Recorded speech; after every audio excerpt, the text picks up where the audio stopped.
Some epic B-roll.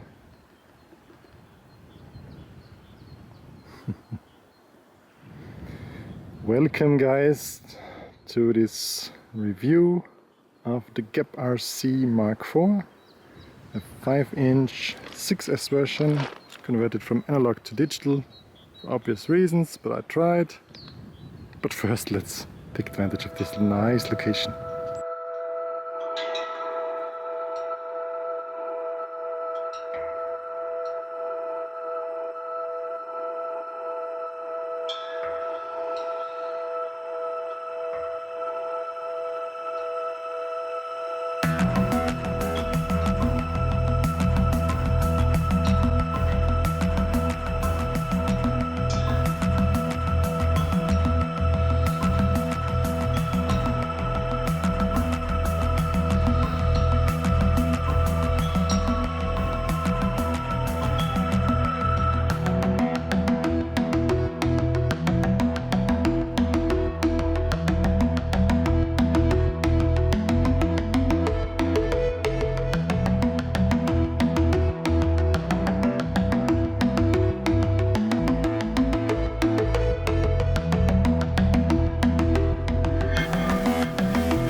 Okay guys, proper overhead shot, unboxing, go!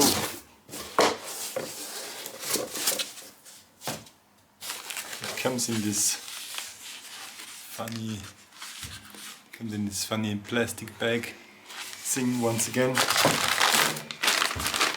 Get plenty spare props, antenna, rubbers, velcros and some stickers. So we have plenty of props. It's actually 3 full sets. 50-43 GepRC props. Do they look decent? Yes, minus the color. Prop mounting tool. Some hacks. I love those rubber thingies with sticky tape on the bottom, so you make smoother landings. Enough velcros, rubber stickers for the battery mount so the battery doesn't slip. Extra tubes for your receiver and this little RCSchim antenna. So let's get it on.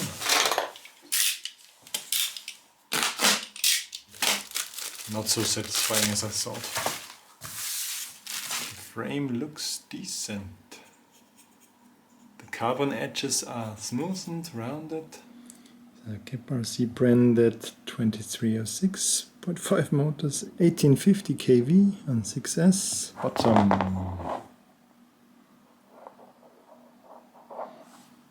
Top blade. Looks nice as well. The one thing that looks kind of off to me is this capacitor sticking out from the side and not back there, but back there it would maybe interfere with the battery placement, so maybe that's on intention. I got the Crossfire version where Crossfire is installed. This is the spot where currently the analog VTX sits. We have an F722 flight controller. We have the ESC combo board on the bottom and the flight control stacked on top. And it is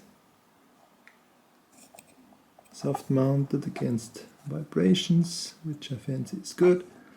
There is a beeper. I saw that they now use USB-C on the flight controllers. XT60 cable is long enough. Okay, I will hook this up to Betaflight and get it in the air in no time.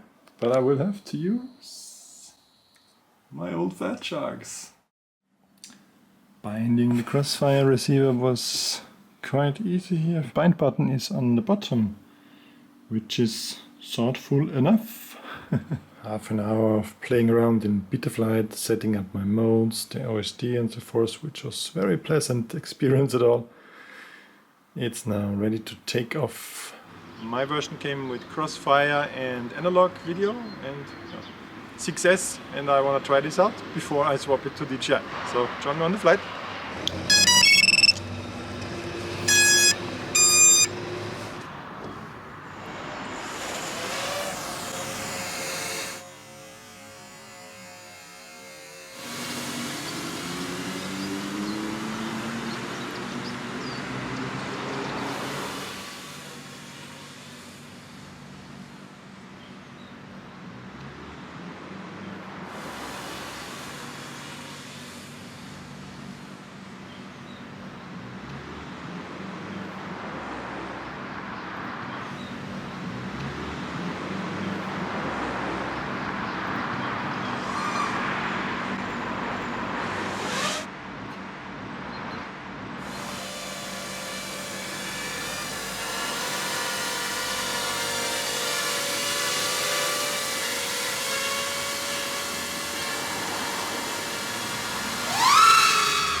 Stop trading yourself for the approval from others. Ladies and gentlemen, weirdos and geeks, please repeat after me. I don't give a fuck.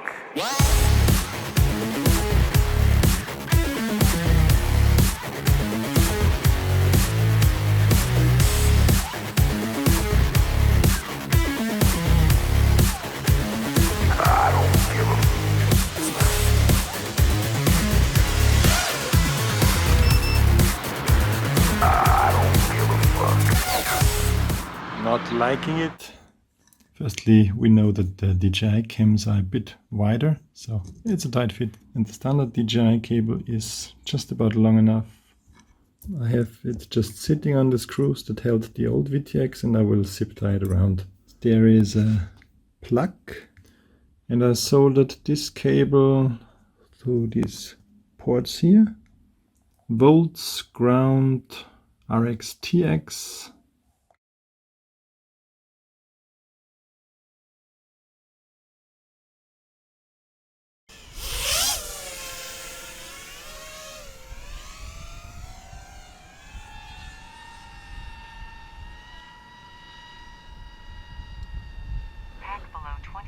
Oh, with 500 watts, you're ascending quite nicely.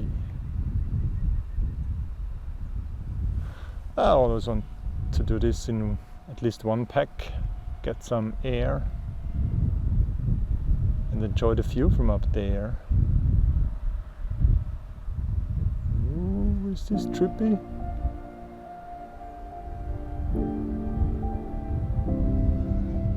Bit.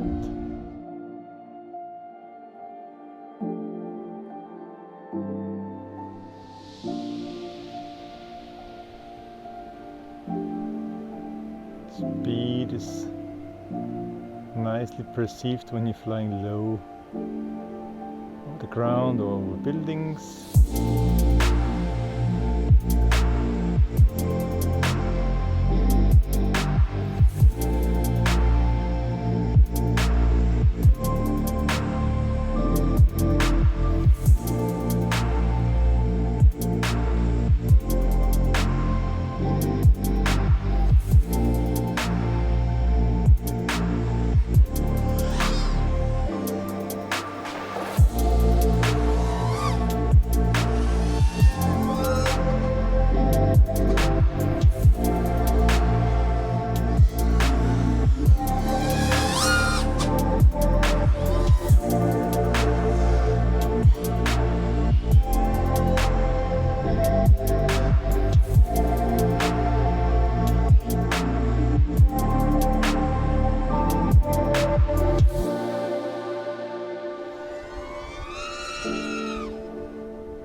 So I don't want to speak about its pink propellers or the ugly lens protection I made instead of an ND filter, but I want to speak about how it flies.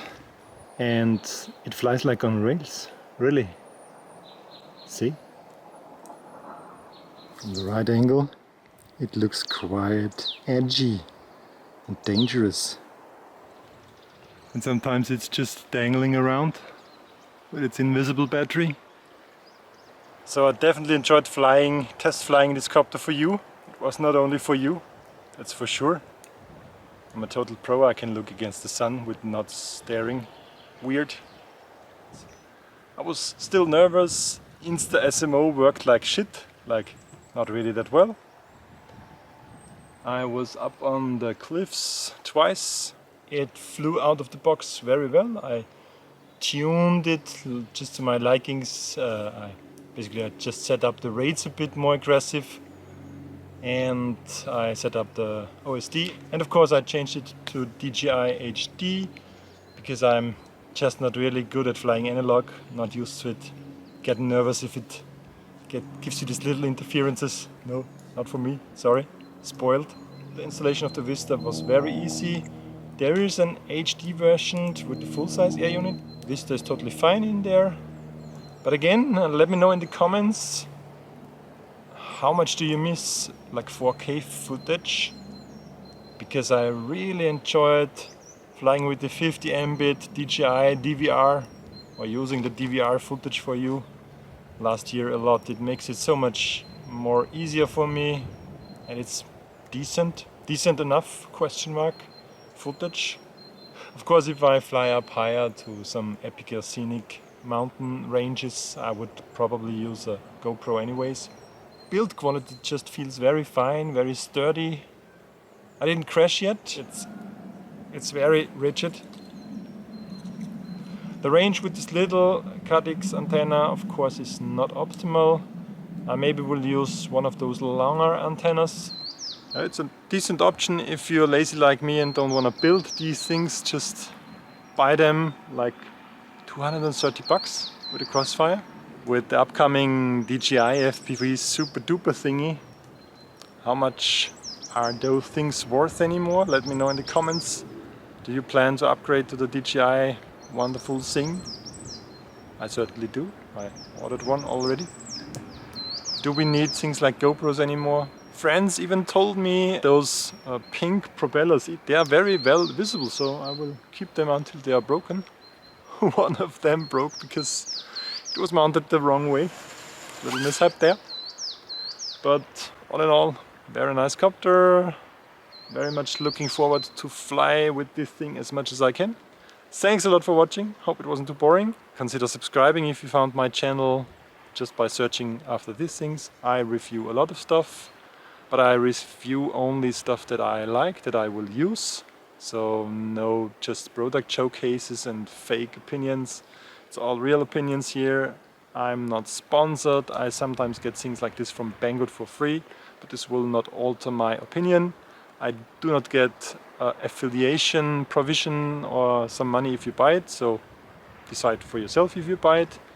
The only thing that helps me, if you go to Banggood, the click rate will give me access to nicer things in the future maybe. Yeah. I've also said bad things about Banggood stuff and they still keep sending me stuff, so that speaks for them, and it gives me freedom to be independent is the word. So thanks a lot for watching. See you next time. Bye for now.